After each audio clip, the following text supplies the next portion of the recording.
تو والدہ چپ چاپ خاموش ہو کر روتی رہی، کہنے لگی بیٹا میں نے تو کچھ ایسا نہیں کرا، اگر ان کو نہیں پسند ہے تو میں اب سے اپنا بنا کے غریبوں اور یتیموں اور مسکینوں کو کھلا دا کروں گی۔ کہ نہیں یہاں نہیں کھلایا جانے کا، اپنے بھیا کے گھر جاؤ اور وہیں پر سب کو کھلانا، اتنا اگر تمہیں شوق ہے عبادت کرنے کا وہیں کرنا، اور اتنا یتیموں اور مسکینوں کو کھلانے کا شوق ہے تو اپنے بھیا کے گھر ہی جا کر کھلانا۔ وہ چپ چاپ خاموش ہو کر اپنے کپڑے باندھنے لگی۔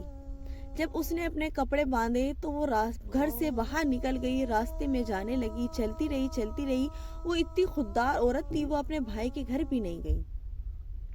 جب چلتی رہی تو ایک نوجوان لڑکا ملا، کہنے لگا اماں آپ کہاں جا رہی ہو؟ تو وہ کہنے لگی میں ایک منزل کی تلاش میں ہوں، اگر مجھے منزل مل جائے گی تو میں وہیں ٹھہر جاؤں گی۔ تو وہ کہنے لگا نوجوان کہ اماں آپ کیوں نہ میرے ساتھ میرے گھر رہ لیں، نہ ہی تو میری والد ہیں اور نہ ہی میری والدہ ہیں، میرا یہیں پر پاس میں گھر ہے، آپ وہیں رہ لیں۔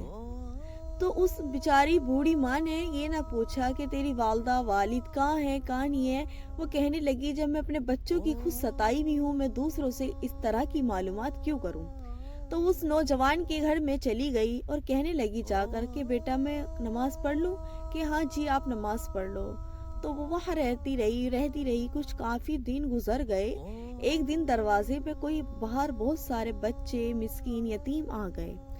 وہ کہنے لگی اماں جا کر کہ آپ کیوں یہاں پر آئے ہو؟ تو چھوٹے چھوٹے بچے کہنے لگے ہمیں پتا چلا ہے اس گھر میں آج دعوت ہے۔ تو کہنے لگی ہاں تو کوئی دعوت نہیں ہے، میں نے تو کوئی کھانا نہیں بنایا، نہ ہی میں نے کسی سے بنوایا ہے، یہاں تو کوئی بھی دعوت نہیں ہے، آپ کو کس نے بلایا؟ تو کہنے لگی کہ آپ دیکھو تو ہماری تو اسی گھر سے دعوت گئی ہے۔ تو ان نے گھر کے پیچھے جا کے دیکھا تو بہت بڑی بڑی دیگیں بن رہی ہیں اور اتنا بڑا دسترخوان بچھا ہوا ہے۔ انہوں نے اللہ تبارک و تعالیٰ سے ایک دعا کری تھی کہ اللہ مجھے مسکینوں اور یتیموں اور غریبوں کو کھلا کے بہت سکون ملتا ہے، ان کے کھانا کھلانے سے مجھے بہت راحت اور آرام ملتا ہے، بہت ساری بلائیں بھی دور ہو جاتی ہیں اور بہت ساری بیماریوں سے بچ جاتی ہوں، کہ اللہ تو مجھے کسی دنیا کا محتاج مت رکھیو، مجھے اپنا ہی محتاج رکھیو۔ تو ان نے جب بچی نے یہ بات کہی تو دیکھا تو دسترخوان میں بچھ رہا ہے، اتنی بڑی بڑی دیگیں بنی ہے، یہ پتہ نہیں تھا یہ کون بنوا رہا ہے۔ وہ جو نوجوان لڑکا تھا وہ بھی وہاں پر موجود نہیں تھا اس وقت، وہ بھی وہاں سے چلا گیا تھا۔ تو وہ ایسے چلتا رہا، ایک دن چل گیا، 2 دن کھانا چلتا رہا، ایسے وہ کھانا چلتا رہا۔ سارے گاؤں میں پتہ چل گیا، آس پاس میں پتہ چل گیا کہ جنگل میں ایک گھر ہے جہاں روز کھانا چلتا ہے، دسترخوان بچھتا ہے، سب انسان سب کھاتے ہیں، غریب یتیم مسکین سب وہاں پر کھانا کھاتے ہیں۔ وہ ایسی ہی پتہ چلتے ان کے گھر تک بھی پتہ چل گیا، ان کی بہوؤں کو پتہ چل گیا۔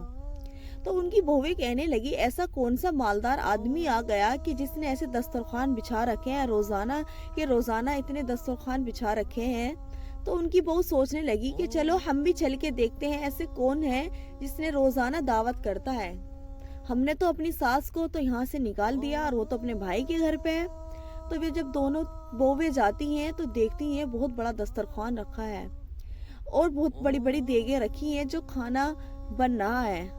تو ایک جو بیوہ تھی وہ کہنے لگی آ جاؤ بیٹی تم بھی کھا لو۔ تو وہ کہنے لگی دوسری جو بہو تھی کہ ہم کس کھانے کے لیے ہیں، ہم کیا کوئی غریب ہیں، ہم کیا کوئی یتیم ہے، ہم کیا کوئی مسکین ہے، ہم یہ کھانے کے لیے نہیں آئے، ہم تو دیکھنے کے لیے آئے ہیں۔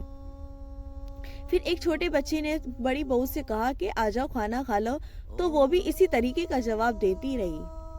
پھر کہنے لگی چلو اندر چل کے دیکھتے تو ہیں ایسا کون سا انسان ہے جو کھانا بنا رہا ہے، جو اتنا مالدار ہے، اتنے جنگل میں رہتے ہوئے وہ اتنے سارے انسانوں کو روز کا کھانا کھلاتا ہے، کہیں ہماری ساس تو نہیں ہے۔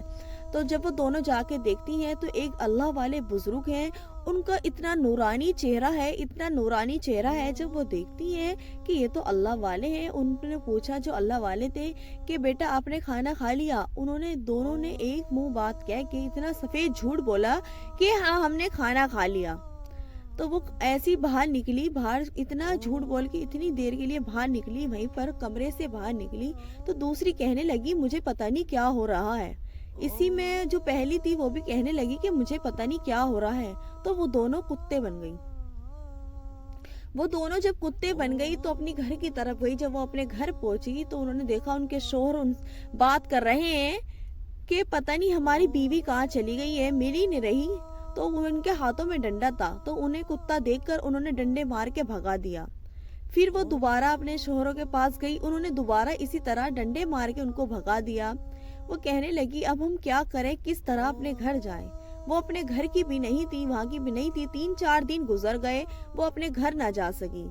جب ان کو زیادہ بھوک پیاس لگی کہ آج تو کھانے پینے کے لیے کچھ نہیں ہے کہ چلو ہم وہیں چلتے ہیں، جب وہ اس طرف جاتی ہیں تو وہاں پہ وہ نوجوان ملتا ہے۔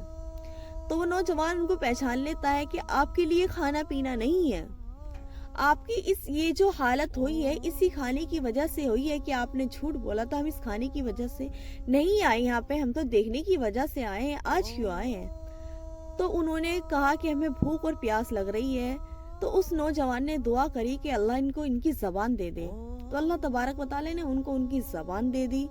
تو ان کو کھانا کھلایا پلایا، اور وہ کہنے لگی کہ یہاں پہ کون ہے، کہ ایک بوڑھی ماں بھی رہتی ہے، تو کہنے لگی ہمیں ہماری ساس سے ملوا دو، ہم ان سے معافی مانگ لیں گے، ان کے آگے ہاتھ جوڑ لیں گے، وہ ہمیں معاف کر دیں گی، تو کیا پتا ہماری یہ حالت ٹھیک ہو جائے، یہ حالت سے ہم نجات پا جائیں۔ تو جب وہ اندر جاتی ہیں تو وہاں پر ایسی وہی بزرگ ملتے ہیں، تو ان کو واقعہ اپنا بیان کرتی ہیں، تو کہتے ہیں میں نے تو آپ کو پہلے ہی پہچان لیا تھا، اور آپ کی جو یہ حالت ہوئی ہے اس کھانے سے آپ منہ موڑ کے گئے ہو، تو اس وجہ سے آپ کی یہ حالت ہوئی ہے۔ تو وہ رونے لگی، تو کہنے لگی اپنی ساس سے کہ ہمیں معاف کر دو، اب اماں ہم کبھی آپ کے ساتھ ایسا نہیں کریں گے، آپ ہمارے گھر چلیے، آپ کو ہم گھر لے جا کے جس کو چاہے کھانا کھلائیں گے، پورے گاؤں والوں کو کھانا کھلائیں گے، ہم کبھی منہ نہیں موڑیں گے۔ تو ان کی ساس کہنے لگی اپنے بھیا سے کہ بھیا ان کے حق میں دعا کر دو، اللہ تبارک و تعالیٰ ان کو ان کی پہلی والی صورت دے دے۔ تو ان کے بھیا کہنے لگے کہ نہیں، جاؤ پہلے اپنے شوہروں کو بلا کے لاؤ۔ وہ اپنے شوہر کو بلا کے لائے، تو انہوں نے اپنی ماں کو دیکھا، جب ان کے لڑکوں نے اپنی ماں کو دیکھا تو دیکھتے ہی رونے لگے، روتے روتے کہنے لگے کہ ہمیں معاف کر دو۔ تو ان کے بھائی کہنے لگے تم اتنی نافرمانی میں اتر گئے تھے، اتنی اپنی بیویوں کی بات میں گھل گئے تھے کہ اپنی ماں کو ہی جھوٹا بنا دیا، اپنی بیوی کو سچا بنا دیا۔ اللہ تبارک و تعالیٰ نے دیکھو تمہاری نافرمانی کی وجہ سے اور تمہاری بیوی کی نافرمانی کی وجہ سے تمہاری کیا حالت کر دی۔ تو وہ کہنے لگی اماں میں نے کبھی ان کے حق میں بد دعا نہیں کری تھی، میں نے تو کبھی ان کے حق میں کچھ نہیں کہا تھا، کیا پتا اللہ نے جو میرے بیٹے صحیح سلامت ہے، اتنا صدقہ اور اتنا خیرات کرتی ہوں، اس کی وجہ سے ہی اللہ نے ان کو صحیح سلامت رکھ رکھا ہے۔ پھر انہوں نے اپنے بھائی سے کہا کہ ان کے حق میں دعا کر دو، انہوں نے ان کے حق میں دعا کری، اللہ تبارک و تعالیٰ نے انہیں پہلی والی صورت دے دی۔ پھر وہ ہاتھ پکڑ کر اپنی ساس کو گھر لے گئی، کہنے لگی ہم سب گاؤں والوں کو کھانا کھلائیں گے، یتیم و مسکینوں کو کھانا کھلائیں گے۔ تو وہ اسی طرح سے کرتی رہی، اپنی ساس کی فرمانبردار ہوتی گئی، اور اللہ تبارک و تعالیٰ کی عبادت کے ساتھ ساتھ مسکینوں کو یتیموں کو کھانا بھی کھلاتی رہی۔ اللہ تبارک و تعالیٰ نے صدقہ خیرات پہ اتنی وضاحت رکھی ہے، اس سے ہماری بلائی دور ہو جاتی ہے، اس سے ہماری مصیبت دور ہو جاتی ہے، اس سے ہمیں بیماری سے نجات مل جاتی ہے۔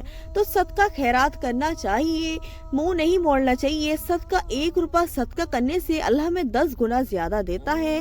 1 روپہ کس اللہ کی راہ میں خرچ کریں گے تو اللہ ہمیں 70 گنا زیادہ دے گا۔ اللہ تبارک و تعالیٰ کی بارگاہ میں دعا ہے کہ اللہ تبارک و تعالیٰ ہمیں کہنے سننے سے زیادہ عمل کرنے کی توفیق عطا فرمائے۔ وآخر دعوانا الحمدللہ رب العالمین۔ امید ہے آپ کو یہ ویڈیو پسند آئی ہوگی۔ ویڈیو پسند آئے تو ویڈیو کو لائک کر دینا اور چینل کو سبسکرائب کر دینا۔ السلام علیکم ورحمۃ اللہ وبرکاتہ۔